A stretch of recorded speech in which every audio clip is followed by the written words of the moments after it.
Hello বন্ধুরা, আসসালামু আলাইকুম। কেমন আছেন সবাই?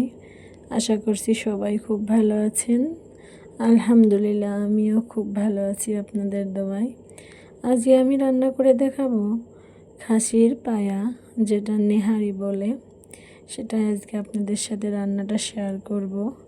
প্রথমে আমি পাগুলো সুন্দরভাবে পরিষ্কার করে নিয়েছি, গরম পানি দিয়ে ভালোভাবে ধুয়ে নিয়েছি।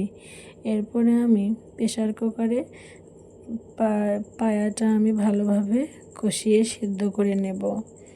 অল্প অল্প মশলা দিয়ে সেদ্ধ করে নিচ্ছি আমি। প্রথমে আমি তেল দিয়ে দিলাম, সরিষার তেল। ওর ভিতরে তেজপাতা, লবঙ্গ, দারচিনি, এলাচ ফল, গোলমরিচ দিয়ে দিলাম। তারপরে কিছু পেঁয়াজ কুচি দিয়ে লাল লাল করে ভেজে নিয়েছি। এরপরে আমি গুঁড়া মশলা অ্যাড করব। হালকা করে একটু পানি দিয়ে দিলাম যাতে করে পেঁয়াজটা না পুড়ে যায়। তারপরে আমি একে একে সব ধরনের গুঁড়া মশলাই দিয়ে দেব, যেমন হলুদের গুঁড়া, ধনিয়া গুঁড়া, লবণ, মরিচের গুঁড়া দিয়ে আমি মশলাটা তেল ছাড়া না হওয়া পর্যন্ত ভালোভাবে কষিয়ে নিলাম।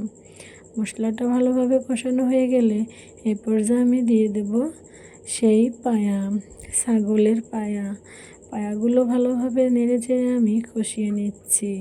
কষানো হয়ে গেলে পরিমাণ মতো পানি দিয়ে দেব। এই তো সুন্দর কালার চলে এসেছে, দেখুন। এখন আমি পরিমাণ মতো পানি দিয়ে সেদ্ধ করে নেব।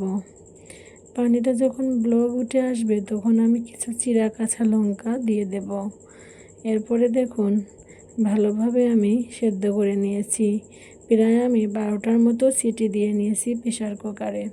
এরপরে আমি প্রেসার কুকার থেকে একটি পাত্রে ঢেলে নিয়েছি। তারপরে দেখলাম হাত দিয়ে ভালোভাবে সেদ্ধ হয়েছে নাকি। অনেক সুন্দর করে সেদ্ধ হয়ে গিয়েছে। এখন আমি এই নিহারিটা ভালোভাবে বাগার দিয়ে নেব। তখন যেহেতু আমি অল্প মশলা দিয়েছি, এখন আমি অল্প অল্প করে সব ধরনের মশলা অ্যাড করে দেব, যাতে ঝোলটা গাঢ় হয়, খেতে সুস্বাদু হয়।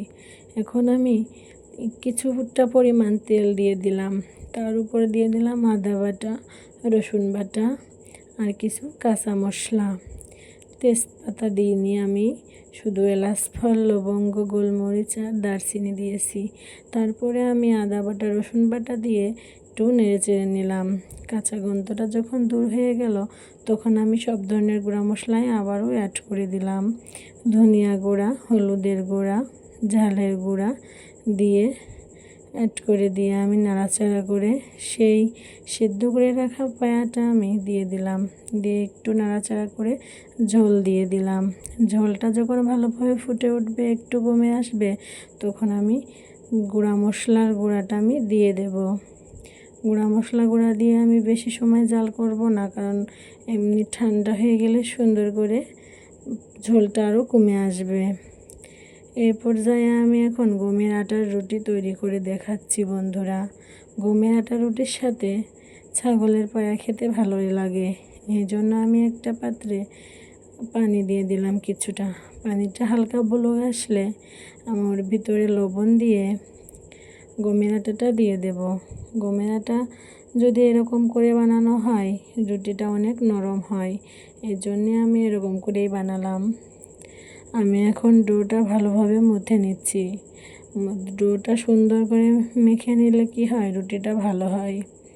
এই জন্য আমি ভালোভাবে হাতের সাহায্যে চেপে চেপে ভালোভাবে মুথে নিলাম। এখন আমি লেচি কেটে নেব। ছোট ছোট করে রুটি বানাবো, বেশি বড় করব না। ছোট ছোট করে আমি লেচি কেটে নেব। এখন রুটিটা যত সুন্দর করে আটাটা মাখা হয় ততই রুটিটা ভালো হয়। এজন্য আমি অনেক সময় ধরে এই আটাটা সুন্দর করে মাখিয়ে নিলাম। এখন আমি ডোটা সুন্দর করে লেচি কেটে নিয়েছি। আমার লেচি হয়েছে 18টা। এখন আমি রুটিগুলো ভালোভাবে বেলে নেব। আস্তে আস্তে রুটিগুলো গোল গোল করে বেলে নিচ্ছি।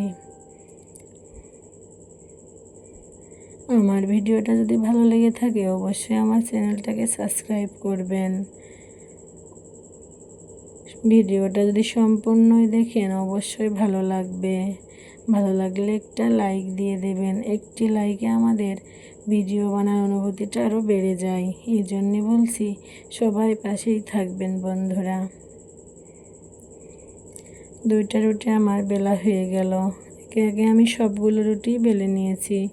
দেখুন ছোট ছোট করে রুটি বেলে আমি এখন রুটিটা ভাজা শুরু করে দিচ্ছি। প্রথমে গ্যাসের চুলায় একটা তাওয়া বসাইয়ে দিয়েছি। তাওয়াটা ভালোভাবে গরম হয়নি, এই জন্য রুটিটা আমার এরকম হলো।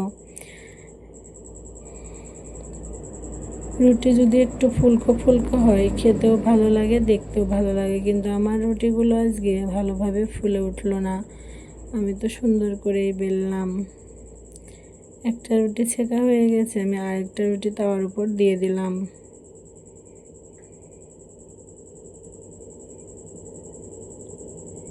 সুন্দর করে রুটিটা ভেজে নিচ্ছি।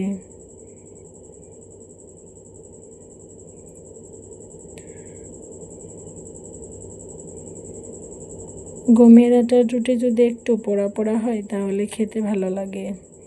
তো রুটির সাথে খাসির পায়া খেতেও ভালো লাগে, নরম নরম রুটি আর খাসির পায়া। আসসালামু আলাইকুম বন্ধুরা।